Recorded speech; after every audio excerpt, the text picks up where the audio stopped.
Thank you all for coming, and I want to thank my colleagues behind me here, and I want to particularly thank Senators Murray and Duckworth and Booker for their relenting work on IVF and women's reproductive health care. Today, Republicans will be called to answer a simple question. Do you support American families' access to in vitro fertilization or not? Again, here's what we're asking our Republican friends. Do you support American families' access to in vitro fertilization or not? For many Americans, starting a family is one of the greatest joys there is. Yet millions of Americans struggle with the defeating battle of infertility every single year. Sadly, as we've learned this year, access to IVF can no longer be taken for granted. From the moment the MAGA Supreme Court eliminated Roe, the hard right made clear that they'd keep going. In Alabama this year, we saw just how vulnerable IVF has become as the next target of ultra-conservatives. Since then, we've seen Republicans tie themselves in knots over their support for IVF, claiming they support access to IVF, support insurance paying for IVF treatments, support helping families pay for IVF. And then, when the rubber hits the road, they vote no. Because here's the secret. Republicans want people to think they support IVF because they know how unpopular that position is. They want to keep their true agenda hidden from the public. But look at conservative groups like the Heritage Foundation and some of the main groups that led the charge to strike down Roe. They speak plainly and clearly, saying IVF is their next target. There are groups of these are the groups Republicans listen to. These are the groups who set their agenda. They want to insert government into IVF decisions and tell a woman and her doctor what she can and cannot do when it comes to IVF. If Republicans get their way, the IVF services that so many families depend on are very much at risk. This is Kate Farley and her beautiful family from, Okay, great. This is Kate Farley and her beautiful family from Irvington, New York. I brought Kate to the State of the Union as my guest. She was then 37 weeks pregnant. Now, she has become a mother to her second child, thanks to the scientific miracle of IVF. Kate and her family. Look at this beautiful family. Look at that beautiful baby. All because of IVF.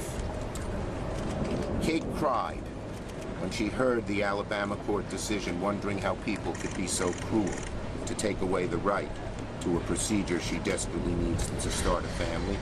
And I have some of Kate's empathy personally. I am the father of a beautiful grandchild because of the miracle of IVF.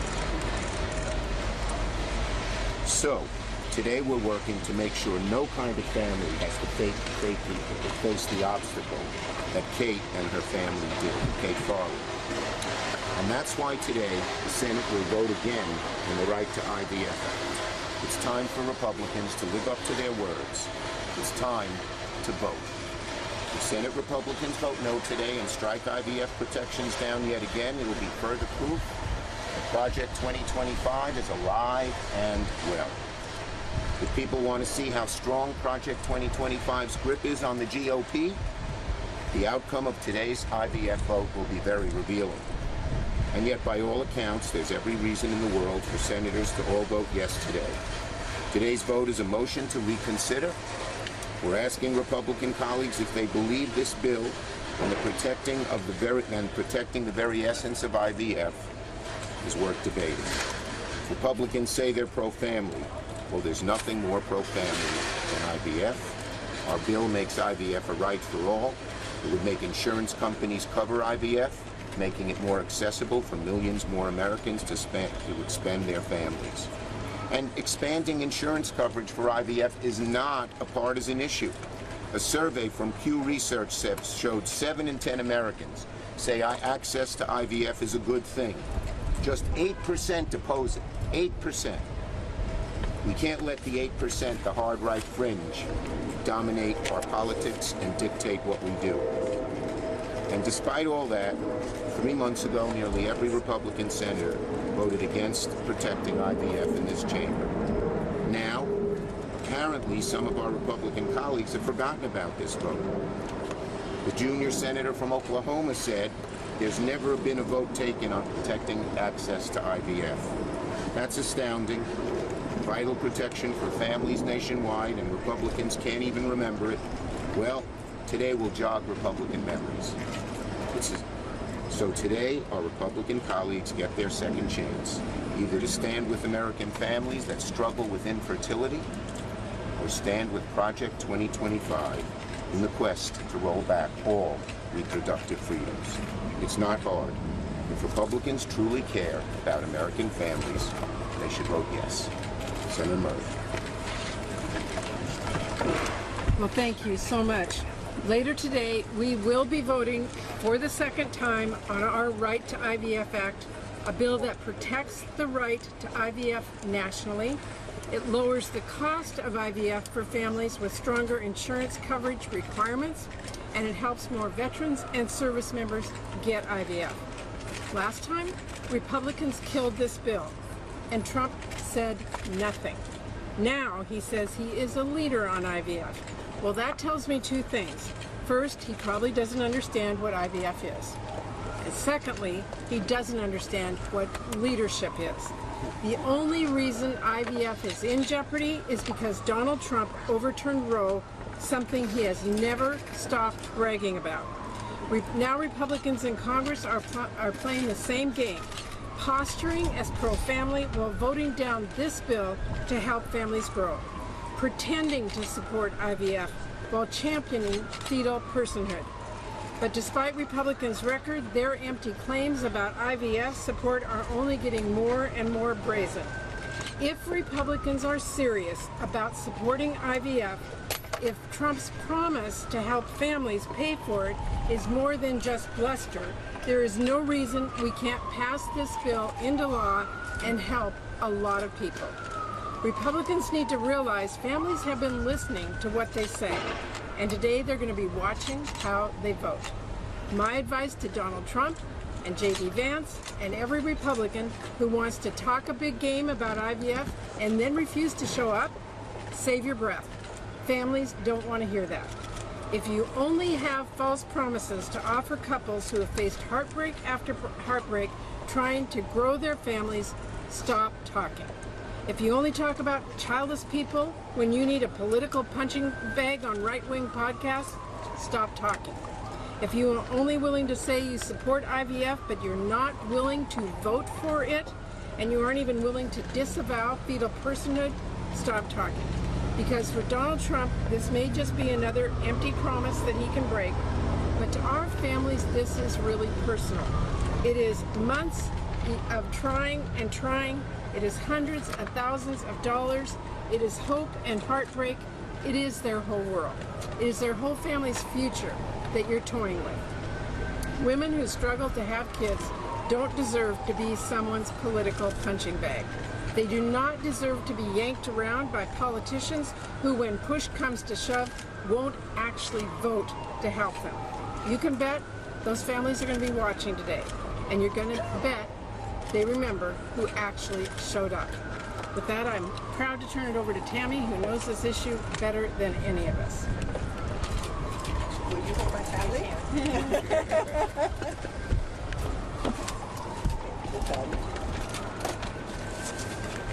Thank you, Patty. Thank you, Leader Schumer.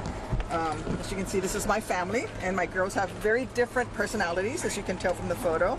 And this morning, I got to pack their lunch boxes, and it sounds mundane, I know, getting up and packing your kid's lunchbox and going through the drop-off line at school. But when I spend just a second thinking about it, even that kind of everyday moment with my girls isn't really mundane at all. It's a miracle.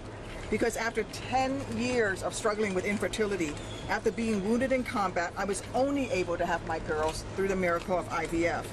The only reason there was PB&Js for me to make this morning, and the only reason there is tiny sneakers for me to Velcro, is because after I came home from war, I had the freedom to seek the health care I needed to make my dream of going from Tammy to Mommy a reality. But now, Thanks to Donald Trump, that right to get reproductive care is at risk for millions of women across this great nation. Look, I doubt that Donald Trump even knows what the acronym IVF stands for. Heck, I'm not even sure half the time that he can spell IVF. But, you know, and despite the incoherent, delusional, and frankly embarrassing ramblings that came out of his mouth last week, he is the reason that IVF is at risk in the first place. He's like a bank robber who steals cash out of the till and flees the scene. Then he expects a reward for calling the police to report that there had been a crime. So while it may now be convenient for him to claim that his support of IVF is as huge as the made-up crowd sizes at his rallies, we know the truth. He is to blame.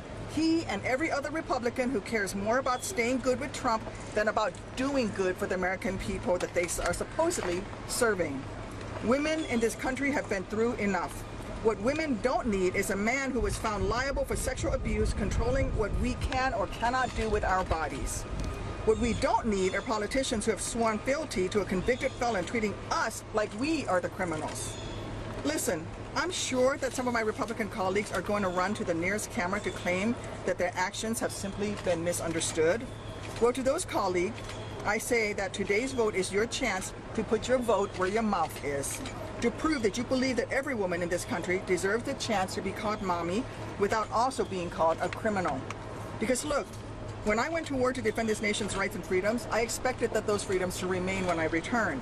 And I did it because I believe so deeply in the importance of that mission. I'm not asking Republicans to head into combat to show that they care deeply too. I'm not asking them to do anything difficult at all, really. All I'm asking of them is to simply support this bill that could represent millions of women's only chance of starting a family. All I'm asking of them is to vote in a way that reflects the position they claim to have when they're spouting talking points on cable news. With that, I'll hand it over to my good friend, Senator Booker.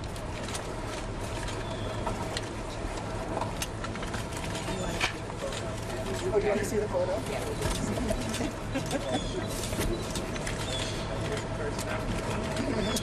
So this press conference should not be necessary. We should not have to be here. Unfortunately, Donald Trump's Supreme Court has thrown so many of the fundamental rights of Americans into crisis. We've seen reproductive care. We've seen marriage equality. We have seen so many of the things from workers' rights to civil rights that we've relied on literally for a generation now force us to show more strength in our activism to defend those fundamental rights. I'm grateful for Leader Schumer in securing some key rights, like us moving as a Congress to secure marriage equality in our country despite Donald Trump's Supreme Court putting it in jeopardy. I'm grateful for the leadership of the Senate that has, again, pushed to secure access to abortion care on the floor for a vote to see where people stand.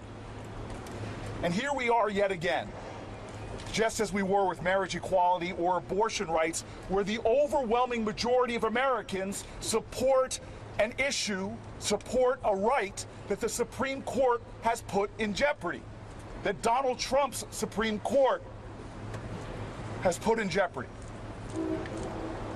We are in a nation where it is not controversial that parents should have access to reproductive care. We have an infertility crisis both here in America and globally, with 1 in 6 families facing infertility.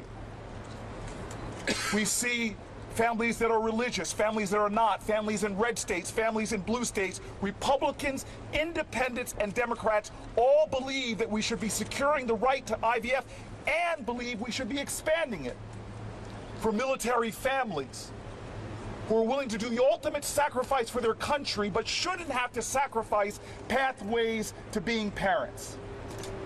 And so today is a sad day that we have to stand here and put a common sense bill on the floor only to watch Republicans strain to find excuses not to vote for what over 70% of Americans want. This is not about politics, it's about people. It's about people over politics, and literally, with my colleagues behind them, it's putting the people before the politicians. Look at these families' faces. Look at their joy. Look at their happiness, look at their glee that they have what is called the great miracle of having children. Literally, in the Jewish faith, the birth of a child is considered to be the renewal of hope for the world. And so this is about hope. It is about love. It is about ensuring that we as a nation are what we say we are, a place with liberty and justice, a place where we really can be about the pursuit of perhaps the greatest happiness there is. I want to just thank the extraordinary leadership of the two women on my left. I've listened to Tammy's story in countless interviews now that we've done together, her sharing her personal pain. I've seen the steadfast, indefatigable leadership of Patty. I want to thank Rosa DeLaura for working with me for years now on expanding access for people through public and private insurance. I am telling you, we are on the right side of history, and we will not stop fighting until those ideals of life, liberty, and the pursuit of happiness are achievable for all families. Great job. Thank you, everybody.